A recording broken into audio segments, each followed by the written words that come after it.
Our daily lives are governed by an intricate system of habits, often operating beneath the surface of conscious thought. These automatic behaviors, repeated consistently over time, have a profound impact on our health, productivity, and overall well-being. Understanding the mechanics of habit formation is key to unlocking our potential and making positive changes. The first step in harnessing the power of habits is to understand the 4 stages of habit formation: cue, craving, response, and reward. A cue triggers your brain to initiate a behavior, signaling a potential reward. Craving is the motivational force behind every habit. The response is the actual habit you perform, which can be a thought or an action. Finally, the reward is the end goal of the habit loop. By understanding these stages, we can begin to consciously design our environment and behaviors to promote positive habits and break free from negative ones. This is where the first law of behavior change comes in. Make it obvious. The first law of behavior change, make it obvious, emphasizes the importance of clear, noticeable cues in triggering desired habits. Our brains are constantly scanning our environment for information, and by making the cues associated with our desired habits more prominent, we can increase the likelihood of those habits being performed. This principle is rooted in the fact that habits are often initiated subconsciously.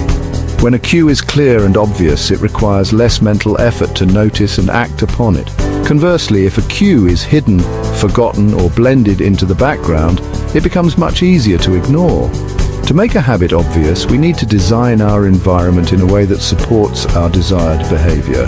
This could involve strategically placing reminders, using visual cues, or restructuring our surroundings to make the desired action the most convenient option. Designing effective cues is essential for making habits obvious and increasing the likelihood of them being performed. One powerful technique is to use implementation intentions, which involve creating specific plans for when and where a habit will be performed. For example, instead of simply saying "I will exercise more," an implementation intention would be "I will go for a 30-minute run every morning at 7 a.m. in my neighborhood park." Another effective strategy is to leverage the power of visual cues. Our brains are highly attuned to visual information, so making desired habits more visible can significantly increase the likelihood of them being performed. This could involve placing workout clothes by the door, putting a fruit bowl on the counter, or leaving a book on your pillow as a reminder to read before bed. Furthermore, we can use our existing environment to our advantage by linking desired habits to existing routines or environmental cues.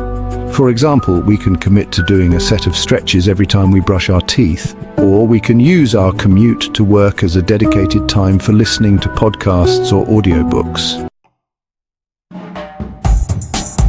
Habit stacking is a powerful technique that builds upon the principle of making habits obvious by linking new habits to existing ones.